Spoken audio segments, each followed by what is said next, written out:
गेल्या क्लासमध्ये आपण काय केलं? कोण आठवण करून देईल मला?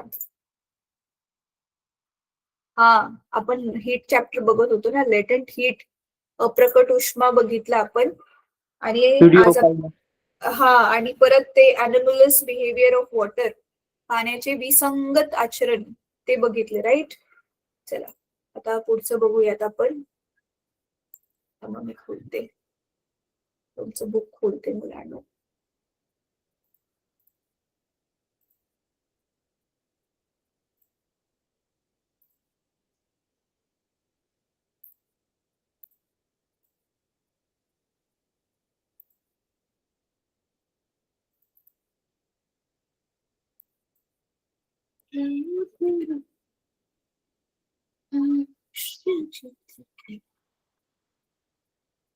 तरी ना आता संध्याकाळचं आपलं सिलेबस थोडा पुढे आहे.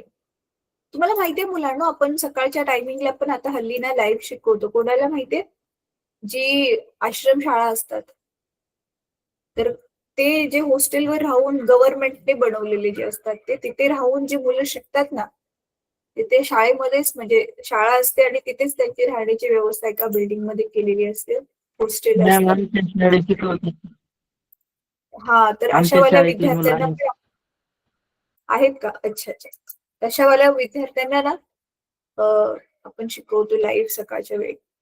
तर त्यांचा तर सिलेबस जो आहे तो ना अजून थोडासा मागे आहे, कारण त्यांचे तर क्लासेस खूपच लेट झाले सुरू. आणि त्यांचं काही सुट्ट्या पण मधून मधून जास्त येतात. तुमची जरी सुट्टी असली तरी आपण क्लास ठेवतो, पण त्यांची सुट्टी असल्यावर क्लास नाही ठेवतात, कारण ती लोक घरी जातात ना त्यावेळी. मग शाळेमध्ये अवेलेबलच नसतात क्लास ठेवायला, त्याच्यामुळे त्यांचा सिलेबस तर अजून जरा मागेच आहे. मॅम, ओपन केलं. हा हा बेटा. आमचा सिलेबस संपवण्यासाठी मग सकाळी आणि संध्याकाळी दोन्ही वेळा क्लास घेऊ शकता का? नाही बेटा, तुमची सकाळी शाळा असते ना, असं कसं सकाळी क्लास घेणार आपण? सकाळी शाळा असते. आपण बघूयात, होईल पण आपल्या मुलांनो. बघा, आपला जेवढा सिलेबस झालाय तेवढं तरी तुम्ही परफेक्टली अभ्यास केलाय का ते तर आधी चेक करा. आणि बाकी जसं जसं सिलेबस पुढे पुढे होत जाईल तसं तसं तो पार्ट तुम्ही परफेक्ट करत जा, तर आपल्या जानेवारीच्या एंड पर्यंत तर डेफिनेटली आपण सिलेबस संपवू. ठीक आहे? तर तुमचं शाळेमध्ये तर झालेलंच आहे तसं, पण आपण जानेवारीच्या एंड मध्ये पक्का संपवू, एवढं पक्क आहे. ठीक आहे? तर आपण हे लास्ट टाइम हे बघितलंय, अनोमलस बिहेवियर ऑफ वॉटर. आणि हे कसे हे जलचर जिवंत राहतात बर्फाच्या खाली, ते पण आपण बघितलेलं होतं. आता आपण हे बघणार आहोत मुलांना. बघा, दवबिंदू तापमान आणि आर्द्रता, ड्यू पॉइंट अँड ह्युमिडिटी. हे खूप इंटरेस्टिंग आहे. हे ड्यू पॉइंट म्हणजे माहितीये का काय असतं? दवबिंदू. दवबिंदू शब्द ऐकलाय तुम्ही यापूर्वी? दवबिंदू शब्द ऐकलाय? नाही ऐकलाय? Yes ma'am. ऐकलंय? अच्छा. हे गावाला हे तुम्ही ऐकलं असेल, थंडीच्या दिवसामध्ये झाडावर पाणी होत. येस, त्याला काय म्हणतात गावी मग? दव पडलं. हा, दहीवर म्हणतात. दव पडलं असं पण म्हणतात ना. तर तोच हा आहे दवबिंदू. ठीक आहे? तर मग अशा कोणत्या तापमानाला जो पाण्याची जी वाफ आहे ती परत दवामध्ये रूपांतर होतं तिचं, आणि ते बिंदू बनतात, ते वगैरे आता आपण सगळं बघणार आहोत. तर हा टॉपिक जो आहे तो इंटरेस्टिंग आहे. तर बघा, आपण आधी ह्याच्यामध्ये गो थ्रू करूया. बघा काय दिलेलं आहे. अच्छा, आपण एक काम करूया का? चला, मला ना एक जण कोणीतरी हवंय, एक विद्यार्थी कोणीतरी हवाय. तुम्ही हवं तर तुमच्या पुस्तकामध्ये बघा किंवा माझ्या स्क्रीनवर बघा. तुमच्या पुस्तकातच बघा, कारण तुम्ही सगळेजण, काही जण तर मोबाईलवर असतील, खूप छोटं छोटं दिसेल. तर मला ना हे छानपैकी हिथून ते इथपर्यंत कोण वाचून दाखवेल? रीड करायचं फक्त. कोण करेल? हा, चल बेटा, स्नेहल कर.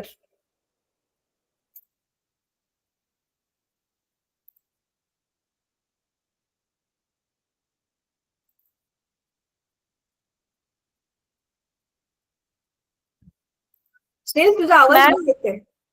मी करू का? आता येतोय का मॅम आवाज? हा, आता येतोय. बहुतेक तू बाईकच चालू नव्हता केला. हा, बोल बेटा आता. पृथ्वीचा 71% पृष्ठभाग पाण्याने व्यापला आहे. पाण्याचे सतत बाष्पीभवन होत असते, त्यामुळे वातावरणात नेहमीच काही प्रमाणात बाष्प असते. वातावरणामध्ये असणाऱ्या बाष्पाच्या प्रमाणावरून दैनंदिन हवामानाचे स्वरूप समजण्यास मदत होते. हवेत पाण्याच्या वाफेमुळे हवेत निर्माण होणारा ओलावा किंवा दमटपणा म्हणजेच आर्द्रता होय. अच्छा मुलांनो, एक एका मिनिट बेटा, त्याला अंडरलाईन करा. आर्द्रताची व्याख्या विचारली तर हे लिहायचंय आपल्याला. हवेतील पाण्याच्या वाफेमुळे हवेत निर्माण होणारा ओलावा किंवा दमटपणा म्हणजेच आर्द्रता होय. ठीक आहे, आता पुढचं वाच. Yes ma'am. एका तापमानास दिलेल्या हवेच्या आकारमानात एका कमाल मर्यादापर्यंत बाष्प सामावले जाते. या मर्यादेपेक्षा जास्त बाष्प असल्यास त्या अतिरिक्त बाष्पाचे पाण्यात रूपांतर होईल. हवेमध्ये जेव्हा पाण्याची कमाल वाफ सामावलेली असते, तेव्हा ही हवा त्या विशिष्ट तापमानास बाष्पाचे संपृक्त आहे असे म्हणतात.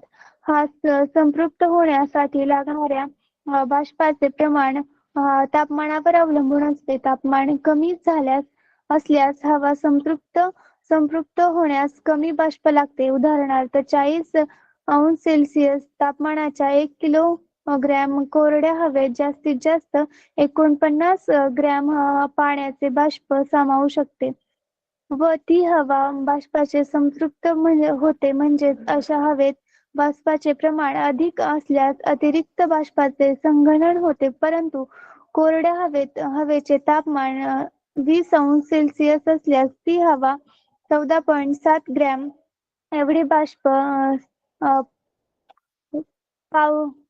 बाष्प पातळीलाच संतृप्त होते. बाष्प पातळीला संपृक्त सामावून घेत असलेल्या बाष्पाच्या कमाल मर्यादेपेक्षा हवेमध्ये कमी बाष्प सामावलेले असल्यास ती हवा असंतृप्त हवा आहे असे म्हणतात.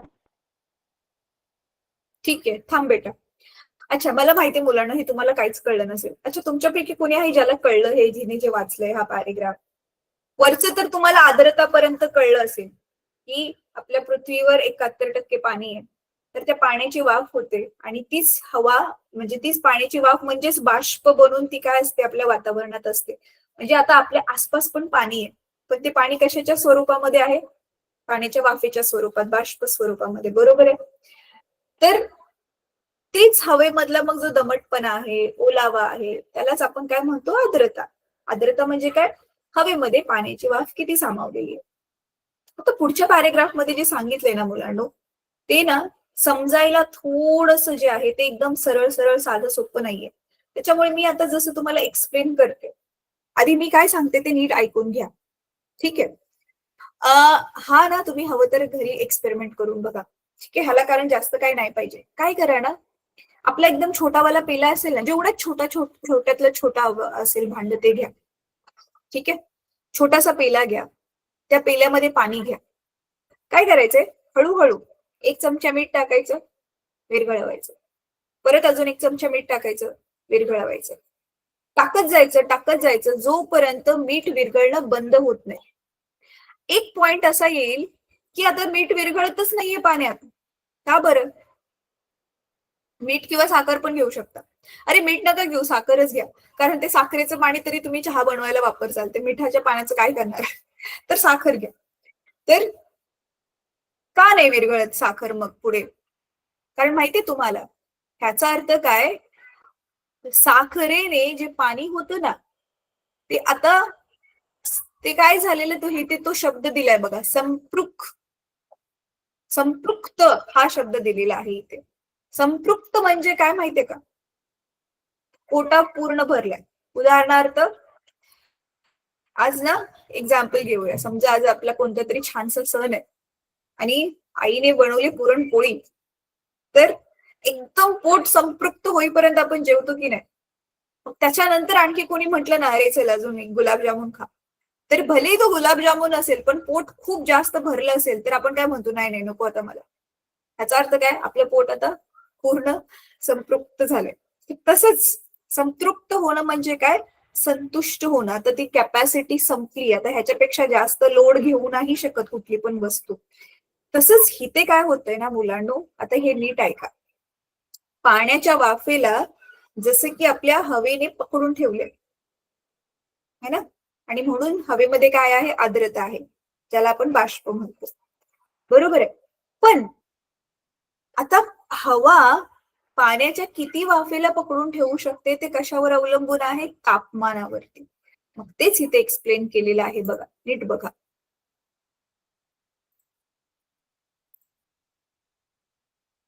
काय म्हटलेलं आहे बघा, दिलेल्या तापमानास दिलेल्या हवेच्या आकारमानात एका कमाल मर्यादेपर्यंतच बाष्प सामावू शकते. कमाल मर्यादा म्हणजे जास्तीत जास्त किती सामावू शकते.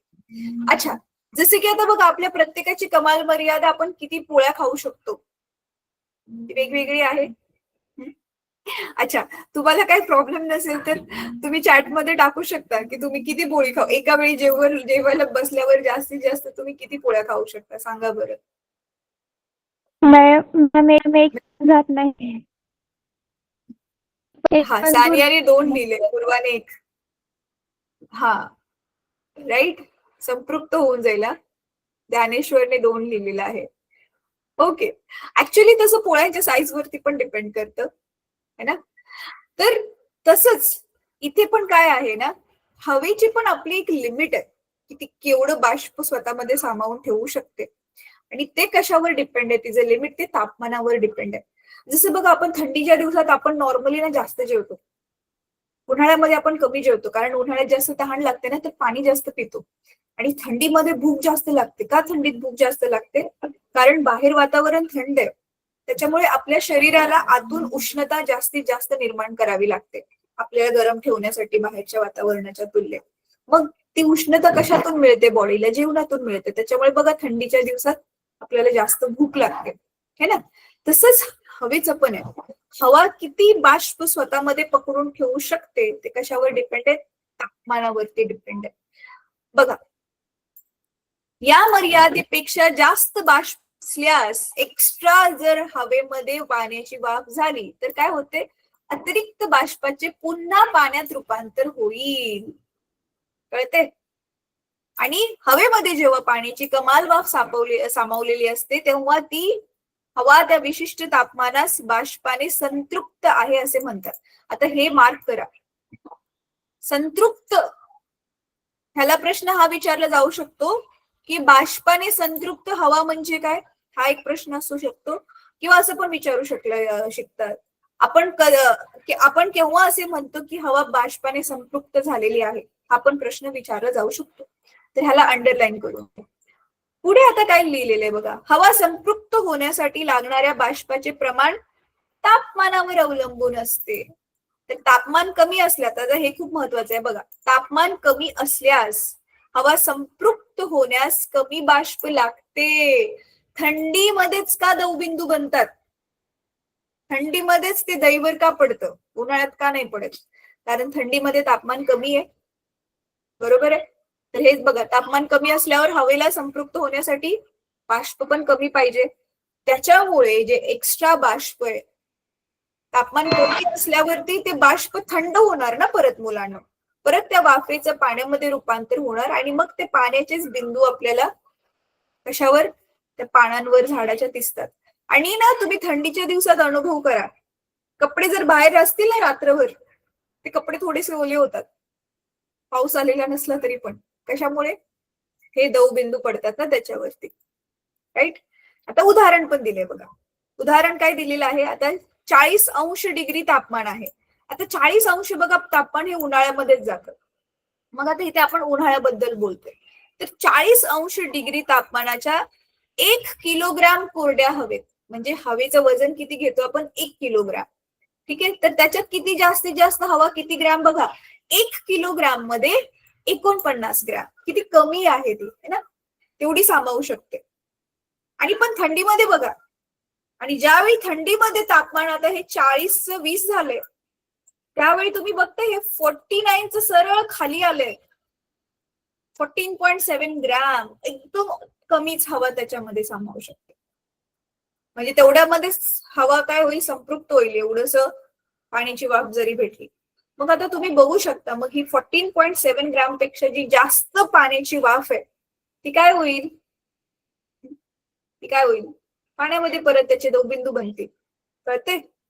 म्हणून बघा, एका विशिष्ट तापमानाची असंपृक्त हवा घेतली व तिचे तापमान कमी करत नेले तर तापमान कमी होताना ज्या तापमानास हवा बाष्पाने संपृक्त होते त्या तापमानास दवबिंदू तापमान म्हणतात. म्हणजे कळते तुम्हाला काय चाललंय, आपण ना हवा घेतली आणि ती हवा आपण थंड थंड थंड करत चाललोय. मग एक पॉइंट असा येईल की मग हवेमध्ये, त्याच हवेमध्ये जी पाण्याची वाफ होती की नाही ती पाणी बनायला सुरुवात होईल.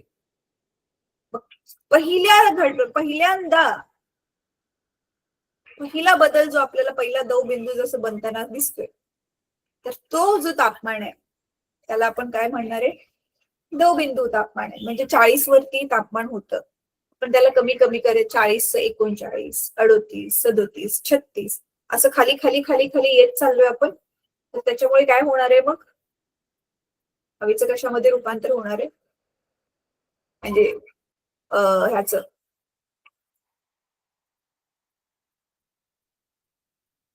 बाष्पाचं परत पाण्यामध्ये रूपांतर होणार आहे. अच्छा, इंग्लिश मिडियमची मुलं, हे इंग्लिश मिडियम किंवा सेमी इंग्लिश मिडियमचे कोण कोण विद्यार्थी आहेत तर त्यांनी हँड रेज करा. आता आपल्या क्लासमध्ये जॉईन झालेले कोण कोण आहेत? अच्छा, सानिया आहे, आणखी कोण आहे? भाग्यश्री पण आहे. ठीक आहे गर्ल्स, तुम्ही तुमचं इंग्लिश मिडियमचं पुस्तक समोर ठेवा. तर त्याच्यामध्ये काय दिलेलं असेल बघा, दवबिंदूला काय म्हणतात, दवबिंदूला तिथे काय शब्द दिलेला आहे? Due point. हा, ड्यू पॉइंट. बाकी एक्सप्लेनेशन मी आता जे दिलंय तेच तुम्हाला तिथे इंग्लिश मध्ये सांगितलं असेल की ते जसं की example 40 degree at 40 degree celsius if we take 1 kilogram of dry air, कोरडी हवा म्हणजे dry air, then it can hold maximum 49 gram of vapour, water vapour, असं सगळं इंग्लिश मध्ये दिलं असेल. पण तुम्हाला मीनिंग समजला ना गर्ल्स? भाग्यश्री, सानिया, अर्थ समजला ना मी काय शिकवलंय ते? तुम्ही स्वतःहून मग हो मॅम. रिलेट करून समजते ना? हा, ठीक आहे. मॅम, हा बेटा. मी इंग्लिश मीडियम मधली नाही, मराठी मीडियम मधली आहे. अच्छा, तू हँड रेज केलं ना, मी विचारलं म्हणून मला तसं वाटलं. म्हणजे सानिया एकटीच आहे फक्त इंग्लिश मीडियम मधली, अजून कोणीच नाहीये दुसरे? बरं. मॅम, इंग्लिश मीडियमची ना मी आणि उन्नती आहे. अच्छा, उन्नती पण आहे. ओके ओके, ठीक आहे. चला आता पुढे मग दवबिंदूचे डेफिनेशन पाठ करायचे तुम्हाला. आता बघा पुढचा हा ऍब्सोल्यूट ह्युमिडिटी म्हणजे निरपेक्ष आर्द्रता. हे काय आहे? हवेतील पाण्याच्या वाफेचे प्रमाण, हवेमध्ये किती पाण्याची वाफ आहे त्याचं प्रमाण निरपेक्ष आर्द्रता या राशीच्या सहाय्याने मोजले जाते. जसं हवेमध्ये आपण किती उष्णता आहे हे कसं मोजतो, तापमान मोजून मोजतो, सेम टू सेम पाण्याची वाफ किती आहे त्याला आपण काय म्हणतो, ऍब्सोल्यूट ह्युमिडिटी, निरपेक्ष आर्द्रता. एकक आकारमानाच्या हवेमध्ये म्हणजे मुलांनो, आपण ना असं इमॅजिन करा, आपण ना 1 मीटर बाजू असलेला आपण काय घेतली, असं बॉक्स घेतला, चौरसवाला बॉक्स घेतला, म्हणजे समान बाजू आहेत त्याच्या, 1 मीटर लांबी, 1 मीटर रुंदी, 1 मीटर उंची. तर मग आता ह्याचं आपण 1 गुणिले 1 गुणिले 1 करून मग काय येईल उत्तर? एकच येईल ना. मग तेच इथे सांगितले, एक एकक त्याचं काय झालं आता, आकारमान झालं, म्हणजे व्हॉल्यूम झाली, length into breadth into height. तर व्हॉल्यूम किती झाली म्हणजे आकारमान किती झालं, 1 मीटर क्यूब. ते घेतलं आपण. आता त्याच्यामध्ये किती हवा सामावलेली आहे ना मुलांनो, बघा. एक एकक आकारमानाच्या हवेमध्ये असलेल्या पाण्याच्या वाफेच्या वस्तुमानास निरपेक्ष आर्द्रता असे म्हणतात. सिंपल. एक एकक आकारमानामध्ये किती पाण्याची वाफ आहे म्हणजे तिचं काय घेतोय आपण, वस्तुमान किती ग्रॅम आहे, त्यालाच आपण काय म्हणतो, निरपेक्ष आर्द्रता. म्हणजे त्याला आपण काय म्हणतो, ह्युमिडिटी म्हणतो. ठीक आहे, ऍब्सोल्यूट ह्युमिडिटी म्हणतो. सर्वसाधारणपणे निरपेक्ष आर्द्रता ही केजी मीटर क्यूब मध्ये मोजतात. सिंपल आहे ना. 1 केजी मध्ये एक एकक आकारमान असलेल्या वस्तूमध्ये म्हणजे त्या बॉक्समध्ये किती किलो हवेची म्हणजे पाण्याची वाफ आहे, तर त्यालाच आपण काय म्हणतो, निरपेक्ष आर्द्रता. सिंपल होतं हे. आता पुढे बघा. हवेच्या दमटपणाची किंवा कोरडेपणाची जाणीव ही फक्त हवेमध्ये असणाऱ्या बाष्पाच्या प्रमाणावर अवलंबून असते. म्हणजे काय, हवेच्या दमटपणाची किंवा कोरडेपणाची जाणीव आपल्याला जी होते फक्त हवेमध्ये असणाऱ्या बाष्पाच्या प्रमाणावर अवलंबून नसते, तर बाष्पाचे प्रमाण हवा संपृक्त करण्यासाठी लागणाऱ्या प्रमाणाच्या किती जवळ आहे यावरही अवलंबून असते. म्हणजे एकतर बाष्प किती आहे ते तर आहेच मुलांना, किती पाण्याची वाफ विरघळलीये, पण हवा संपृक्त करण्यासाठी पाण्याची वाफ किती लागते आणि त्याच्यापैकी किती आहे ऑलरेडी त्याच्यावरती पण अवलंबून आहे. आणि म्हणून मग आपल्याला काय होईल माहितीये, आणि ऑफकोर्स ती तापमानावर पण अवलंबून असते. आणि त्याच्यामुळे मग काय होतं आपल्याला बघा, तुम्ही अनुभव केलाय मुलांनो. आता जसं की मी मुंबईमध्ये राहते, तर मुंबईमध्ये ना इथे थोडीशी गरमी वाढली ना की ना असं अंग चिकट चिकट होतं. का चिकट चिकट होतं माहितीये? कारण इकडची हवा जास्त दमट आहे, त्या हवेमध्ये खूप जास्त बाष्प आहे. मग ते बाष्प असलेली हवा बॉडीला येऊन चिटकते आणि मग ते जास्त ते चिकट चिकटपणा फील होतो. पण गावाला, आता मीच गावाला गेले ना, गावाला किती पण गरमी असली ना तर ती रखरख गरमी जाणवते, पण अशी बॉडी चिकट नाही फील होत. इथे गरमी गावच्या पेक्षा मुंबईमध्ये कमी असते, तरी पण चिकट चिकट फील होतं अंग, पण गावाला तसं नाही फील होत. तर तेच इथे सांगितलेलं आहे, काय काय गोष्टींवर काय काय अवलंबून आहे ते बघा. आता नीट हे ऐका. हवेच्या ठराविक आकारमानात तापमानास प्रत्यक्ष समाविष्ट बाष्पाचे वस्तुमान व हवा संपृक्त करण्यासाठी आवश्यक असणाऱ्या बाष्पाचे वस्तुमान यांच्या गुणोत्तरात सापेक्ष आर्द्रता म्हणजे रिलेटिव्ह ह्युमिडिटी म्हणतात.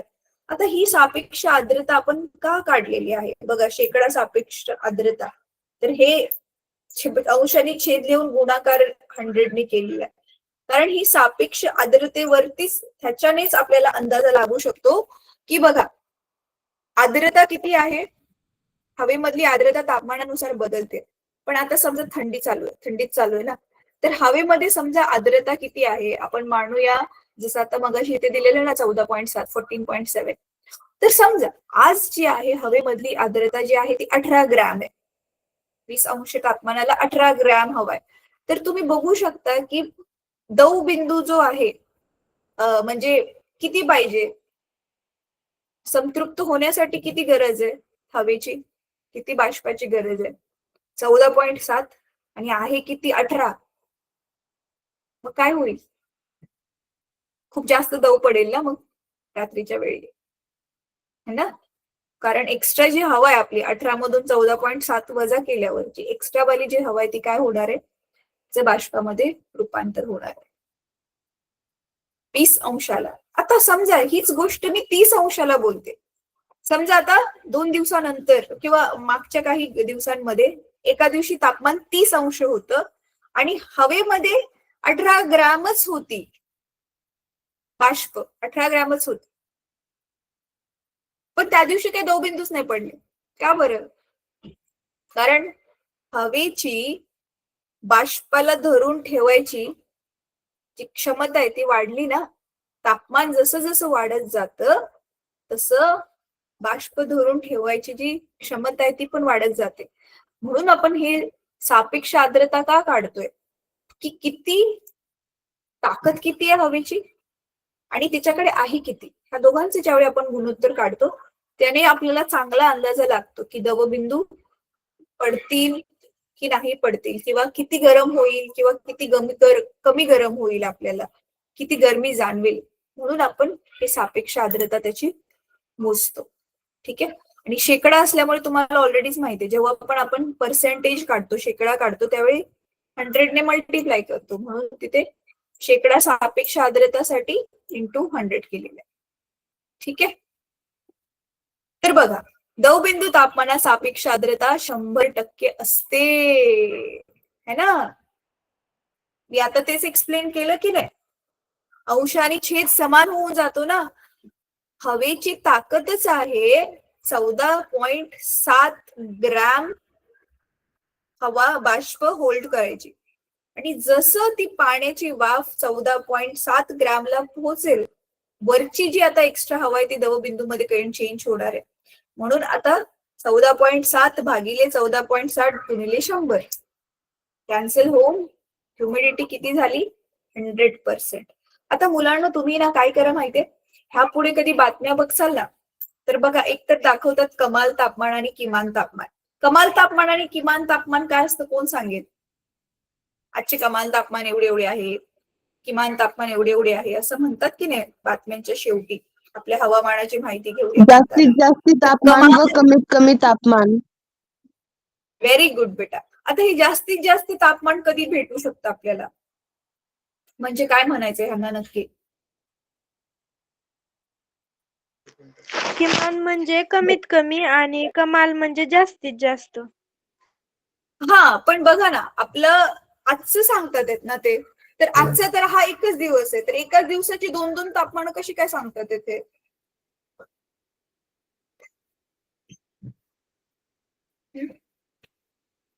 आजच्याच दिवसाची 2-2 मॅम, तापमान कसं काय म्हणजे सांगतात? आजचा जो दिवस आहे ना, तर आजच्या दिवसात कमीत कमी जे तापमान होते ते आणि जास्तीत जास्त जे तापमान होतं ते तापमान.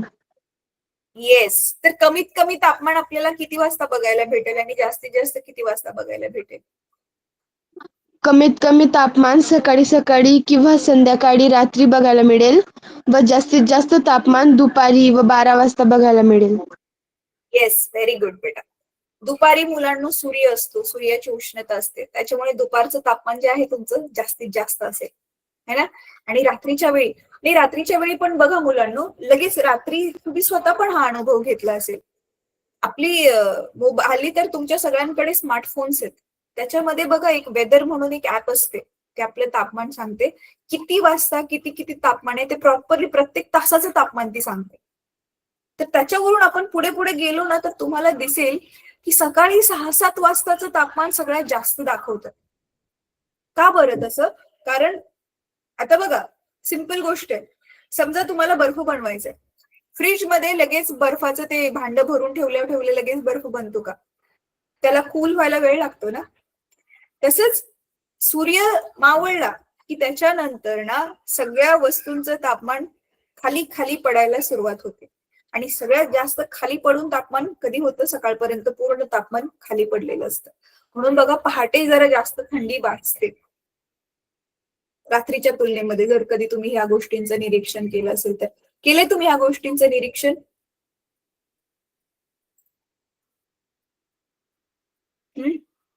केले की नाही केले? नसेल केलं तर करा, आणि येस खूप मॅम, मजा येईल, केलंय. है ना. पहाटे जास्त थंडी वाजते ना आपल्याला, बघा थंडी वाजते पहाटेची म्हणून आपली झोपमोड पण होते, आणि झोपमोड झाल्यावर उठल्यावर आपण परत मग इकडून तिकडून आणखी आपली चादर वगैरे गोळा करतो आणि मग परत झोपतो, होतं ना असं.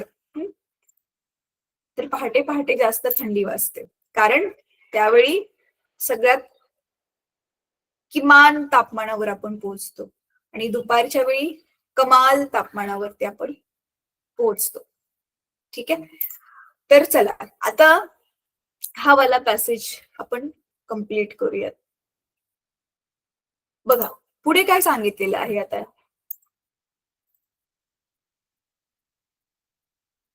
हा, हे बघा, जर सापेक्ष आर्द्रता, हे खूप महत्वाचं आहे, जर सापेक्ष आर्द्रता 60% पेक्षा जास्त असेल, 60% पेक्षा जास्त म्हणजे तुम्हाला कळते की अंश भागिले छेद केल्यानंतर ना जे उत्तर येते 100 ने गुणून, 60% पेक्षा जर आर्द्रता बघा म्हणजे जास्त आहे ना, 60% पेक्षा जास्त असेल तर हवा दमट असल्याचे जाणवते, आणि जर सापेक्ष आर्द्रता 60 पेक्षा कमी असेल तर हवा कोरडी असल्याचे जाणवते. आता बघा, मुंबई समुद्र किनारे आहे, तर पाणी जवळच आहे ना मुलांनो, तर पाण्याची वाफ पण जास्त होणार. त्याच्यामुळे ज्या पण तलावाच्या बाजूला, समुद्राच्या बाजूला जी पण घरं असतात, वस्ती असतात, शहरं असतात, गावं असतात, तिथे बाकीच्यांच्या तुलनेमध्ये आर्द्रता काय असणार, जास्त असेल. आणि बाकी ठिकाणी कोरडेपणा जास्त असेल. तर गावाला हवा काय असते, मोस्टली कोरडी असते. कारण कुठलं गाव आहे त्याच्यावर पण अवलंबून आहे. आता माझं जे गाव आहे ते त्याच्या जवळ असं समुद्र वगैरे नाहीये, तर त्याच्यामुळे मग तिथे जरा जास्त कोरडेपणा जाणवतो है ना. चला आता हे बघा, हिवाळ्याच्या कालावधीत निरभ्र आकाशात उंचीवरून उडणाऱ्या विमानाच्या मागे पांढरा पट्टा निर्माण झालेला तुम्ही पाहिला असेल. विमान उडत असताना इंजिनापासून निघणाऱ्या वाफेचे संघनन, संगणन म्हणजे, संगणन हा शब्द तुम्ही केमिस्ट्रीमध्ये शिकला असाल. पुन्हा द्रवाचे स्थायूमध्ये रूपांतर होणे, कंडेन्सेशन होऊन ढग तयार होतात. जर सभोवतालच्या वातावरणातील हवा ही अधिक सापेक्ष आर्द्रतेची असेल तर पांढरा पट्टा लांबच लांब दिसतो व तो नाहीसा होण्यासाठी अधिक वेळ लागतो. जर सापेक्ष आर्द्रता कमी असेल तर लहान पांढरा पट्टा कधी तयार होतो तर कधी होतही नाही.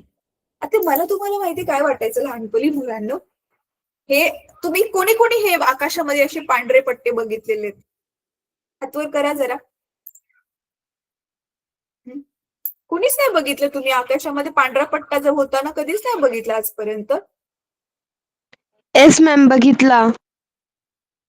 बघितलंय ना.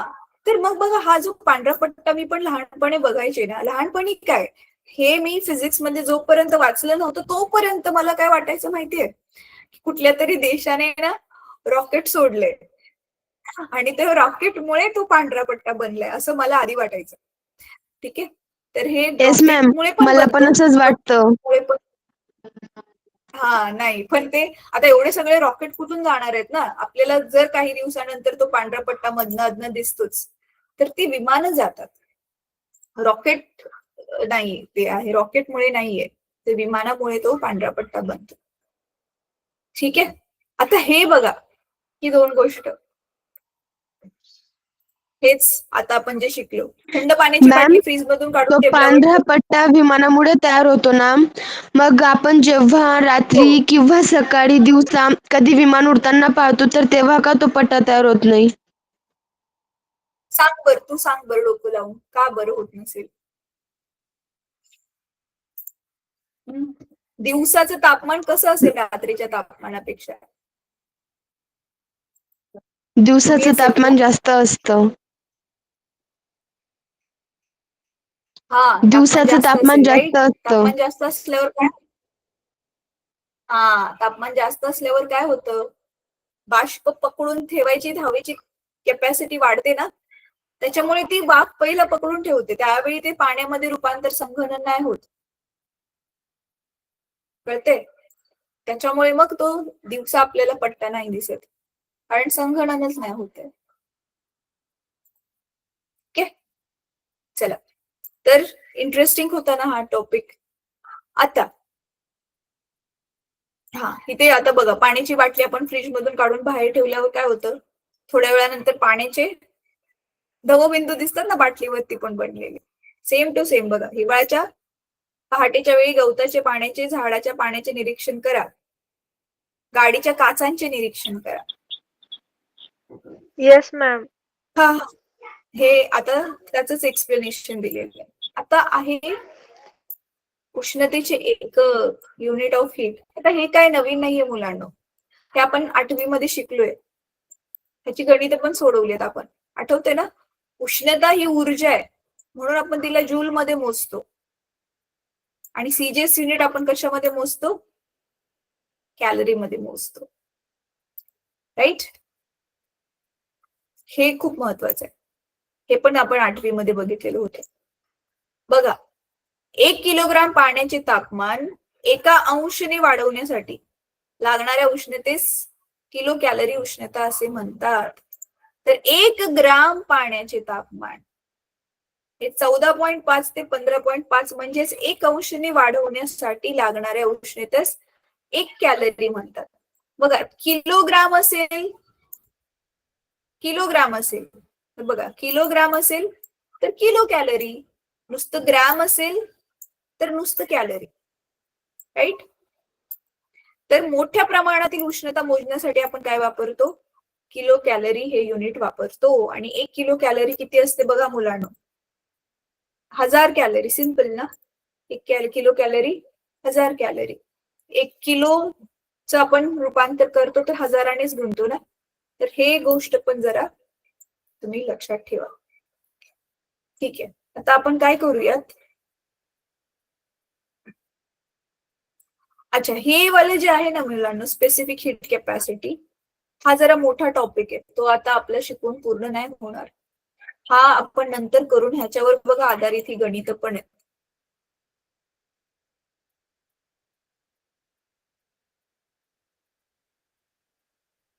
हे पण त्याच्यावरच आधारित गणित आहेत. अच्छा एक काम करूया मुलांना, थांबा मी आता तुमचे हे बुक शेअर थांबवते. तुमच्यापैकी कोणाकडे 8वीचं पुस्तक आहे, आता पण सायन्सचं 8वीचं पुस्तक तुमच्याकडे आता पण कोणाकोणाकडे आहे, हातवर करा जरा. कोणाकडेच नाहीये, एक काम करू शकता मग, शेजारी कोणी शिकते का मॅम बघा 8वी मध्ये? माझ्याकडे 8वीचं पुस्तक नाहीये, पण माझी बहीण 8वीला आहे. हा ग्रेट. तेच घरामध्ये कोणी भाऊ बहीण शेजारी विचारा, शेजारी पण नसेल आणि शाळेमध्ये तर आहेतच ना मुलं 8वी मध्ये शिकणारी तुमच्या शाळेमध्ये, त्यांचं पुस्तक थोड्या वेळासाठी मागून घ्या. आणि ते काय करायचे, तुम्हाला रिवाइज करून यायचे मुलांना. मी सांगते काय काय रिवाइज करून यायचे, कारण ना तुम्ही ते रिवाइज नाही केलं तर मग हे 10वीचं समजणार नाही तुम्हाला. ठीक आहे, थांबा मी माझ्याकडे आता 8वीचं पुस्तक आहे, स्क्रीन शेअर करून मी सांगते की तुम्हाला काय करून यायचंय.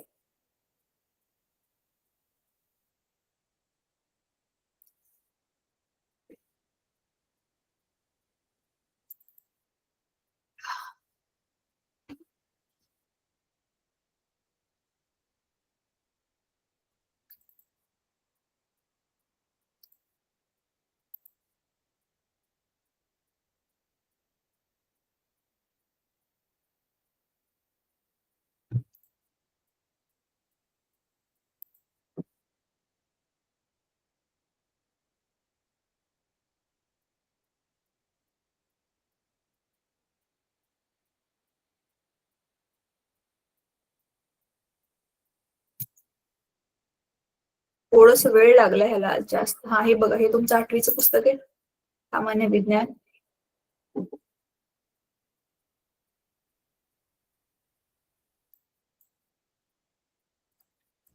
कितवा धडा होता जरा आपण थांबा चेक करूयात.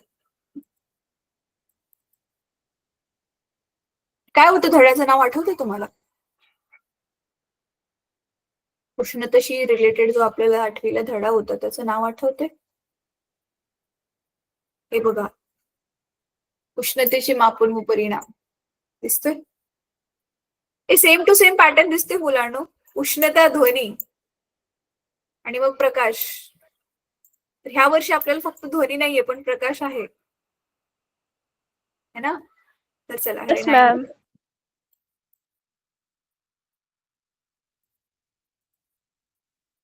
होत. चला आता मी ना सांगते, तो मार्क करून घ्या की काय तुम्हाला रिवाइज करायचंय ते.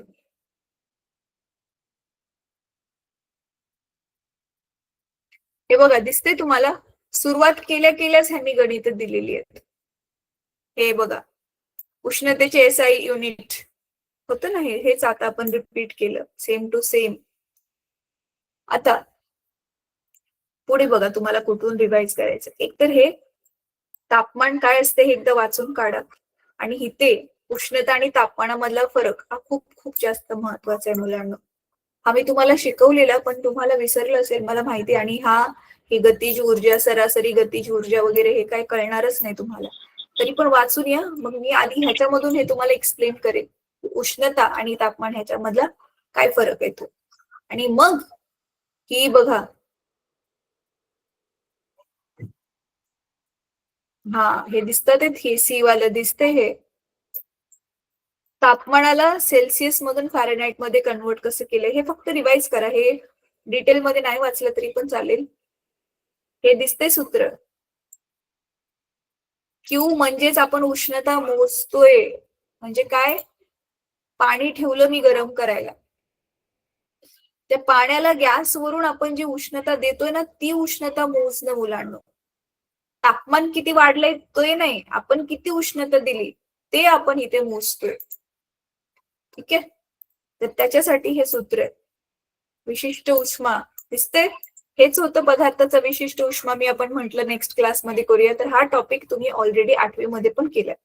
तर हा तुम्ही जो आहे तो रिवाइज करून या. ह्या कॅलरी मापीचं पण, म्हणजे काय काय तुम्ही फक्त 3च टॉपिक वाचून यायचे आहेत मुलांना. कोणते 3 टॉपिक?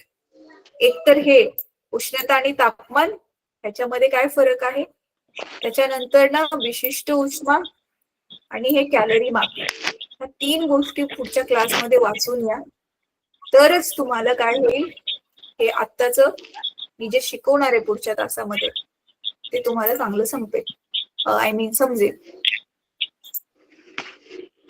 ठीक आहे, समजले मी काय म्हणाले? Yes, ma'am. समजलं मुलांना? अच्छा, आता Yes, खूप ma'am. महत्वाची अनाउन्समेंट मुलांना. अनाउन्समेंट ऐकून झाल्यावरती मग आपण मीटिंग संपवूयात आपली. ठीक आहे, बघा अनाउन्समेंट काय आहे. अनाउन्समेंट अशी आहे, किती छान होईल जर 10वी झाल्यावरती तुमचं पुढचं जे सगळं शिक्षण आहे ते फ्री मध्ये झालं तर कसं होईल, कसं वाटेल विद्यार्थ्यांना तुम्हाला?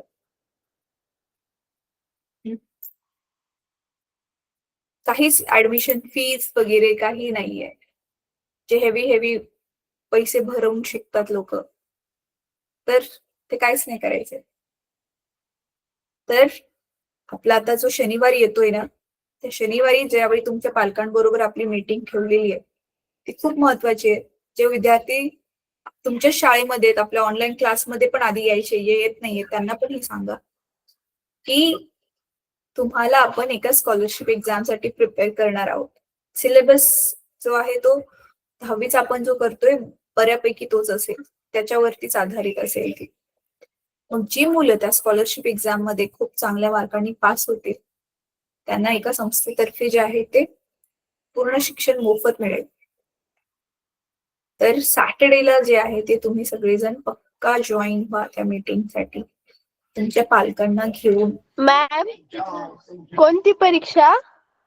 एक स्कॉलरशिपची परीक्षा आहे बेटा. ती कोणती परीक्षा आहे, तिचं नाव काय आहे, ते सगळं तुम्हाला शनिवारी सांगण्यात येईल. आणि मॅम ती लिंक तेव्हा- ग्रुपवर येईल ना? हो, लिंक सगळी माहिती ग्रुपवर येईल. डोंट वरी, तुम्ही फक्त पेन पेपर घ्यायचा बरोबर आणि जॉईन व्हायचं. त्या मॅम जे जे माहिती देत जातील, इम्पॉर्टंट काही काही गोष्टी लिहून घ्यायच्या स्वतःकडे.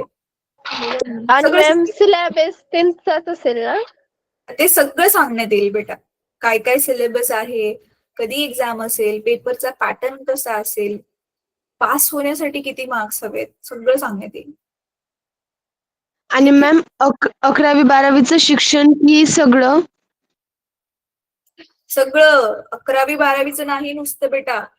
तुला डॉक्टर बनायचं असेल ना, डॉक्टर होईपर्यंत फुल. नो मॅम, मला IAS ऑफिसर बनायचंय. मग IAS ऑफिसर होईपर्यंत फुल.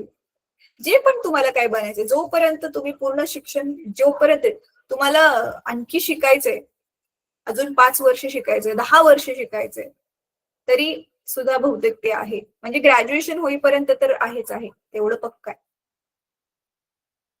ठीक आहे, तर चला मग आता आज आपला इथे क्लास आपण संपूयात. होमवर्क हाच आहे, 8वीच्या पुस्तकामधून ते टॉपिक्स रिवाइज करा. आणि आज मी जे तुम्हाला सांगितलं ना पेन्सिलने मार्क करा, त्या सगळ्या ज्या व्याख्या आहेत त्या फक्त जरा लिहून काढून त्यांना पाठ करा. आज मेन तर आपण व्याख्याच बघितल्या अधूनमधून, आणि त्या भागावर आधारित स्वाध्याय मधले काही प्रश्न असतील तर ते आपण नंतर डिस्कस करूया. ठीक आहे, ओके मॅम. बाकी ते 8वीचं रिवाइज करून या. पदार्थाचा अप्रकट उष्मा आणि परत हे स्पेसिफिक हीट. स्पेसिफिक हीटला काय नाव होतं मराठीमध्ये? एक मिनिट, काय नाव होतं स्पेसिफिक हीट? मॅम कशाला? हा, उष्णतेचे विशिष्ट मापन. उष्मा. नाही, विशिष्ट उष्मा. विशिष्ट उष्मा करून या. आपल्या 10वी मध्ये पण हाच नेक्स्ट टॉपिक आहे, विशिष्ट उष्मा. तर तो विशिष्ट विशिष्ट म्हणजे माहितीये ना, स्पेशल. स्पेशल काय, कुठला उष्मा आहे ते आपण बघूयात. ठीक आहे, तर चला आता आपण आपला क्लास इथे संपूयात. 5 मिनिटं आधी चालू केलेला, 5 मिनिटं आधी, म्हणून मी तुम्हाला सोडते. जे जेवले नाहीत ते लवकर 5 मिनिटं तरी लवकर जेवायला जाते. ठीक आहे, चला बाय मुलांना, गुड नाईट. आपण आता बाय मॅम. सॅटर्डेला भेटू. Bye, ma'am. सॅटर्डेला म्हणून मग आपली पीटीएम पण असेल मुलांनो, पेरेंट्स बरोबर. आणि आपला फिजिक्सचा एक रेग्युलर जसं मी एक्स्ट्रा क्लास घेते तो पण असेल. ठीक आहे. ओके.